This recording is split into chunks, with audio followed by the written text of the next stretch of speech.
Bismillah ar-Rahman ar-Rahim. C'est un sommet qui est organisé dans un contexte mondial, géopolitique, sanitaire, un contexte d'inflation globale. En un mot, un contexte mondial difficile. Je crois qu'il faut souligner trois éléments importants dans le cadre de cette rencontre. Le premier de ces éléments est que l'Afrique est aujourd'hui mieux organisée qu'avant. L'Afrique aujourd'hui est considérée comme un partenaire fiable sur la scène internationale et l'Afrique a des attentes par rapport au partenariat qu'elle entretient avec un certain nombre de pays influents.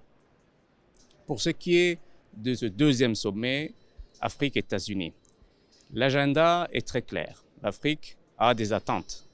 L'Afrique a posé un certain nombre de priorités qu'elle souhaite voir le partenaire américain prendre en considération. La première de ces priorités, d'abord la paix et la sécurité. Comment les États-Unis peuvent consolider tout le processus de stabilisation, de paix et de sécurité mené par l'Union africaine et que l'Afrique attend de ce partenaire qu'il puisse s'impliquer davantage dans l'accompagnement des États africains à stabiliser un certain nombre de régions ou de pays dans lesquels la situation politique est instable.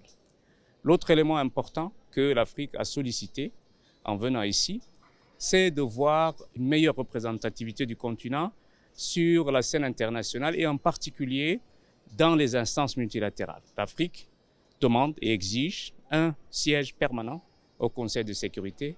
L'Afrique souhaite être représentée au niveau du G20. L'Afrique veut qu'elle soit représentée dans les conseils d'administration de la Banque mondiale et du FMI. Donc, une présence réelle, effective du continent africain dans ces instances qui sont un peu les instances mondiales de prise de décision. Du côté américain, les États-Unis ont fait une annonce de 55 milliards de dollars d'investissement sur 3 ans. Dans tous les secteurs que je viens d'évoquer, le président Biden a promis qu'il livrera cette promesse. Il fera en sorte que ces 55 milliards de dollars puissent vraiment être investis dans les secteurs qui ont été identifiés par les États africains. Un forum des affaires a été organisé en marge de ce sommet pour mettre en contact les hommes d'affaires américains et les hommes d'affaires africains.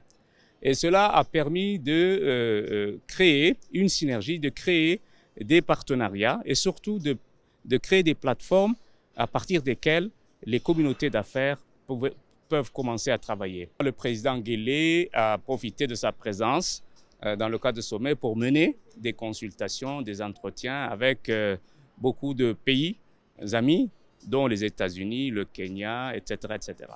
Et donc, l'intérêt pour nous d'avoir un partenariat avec les États-Unis est que l'Amérique est un, je dirais, partenaire stratégique. L'intérêt de ce partenariat stratégique, je veux dire, c'est qu'il y ait des retombées. Retombées pour la sécurité de Djibouti et de la région. Retombées pour la stabilité de notre région, de la voie maritime la plus fréquentée, etc. Mais au-delà de cela, le message de fond que nous avons transmis à nos amis américains, c'est qu'il doit y avoir des retombées économiques de cette présence américaine à Djibouti. L'emploi est la première des priorités et le président Guelleh a clairement indiqué que la priorité de l'emploi au camp Lémonier et dans les autres zones où les Américains font leurs opérations soit donnée aux jeunes Djiboutiens. C'est un message de fond, c'est un message fort, c'est un message sur lequel on ne va pas transiger. Et nous avons donc exposé ces situations et nous attendons que les États-Unis puissent penser à comment rééquilibrer donc, ce déficit dont nous avons parlé en termes d'emploi, en termes de retombées économiques et investissements et en termes de pertes fiscales par rapport à leur présence à Djibouti. Voilà un peu la discussion que nous avons eue avec les hauts responsables américains depuis hier et avant-hier.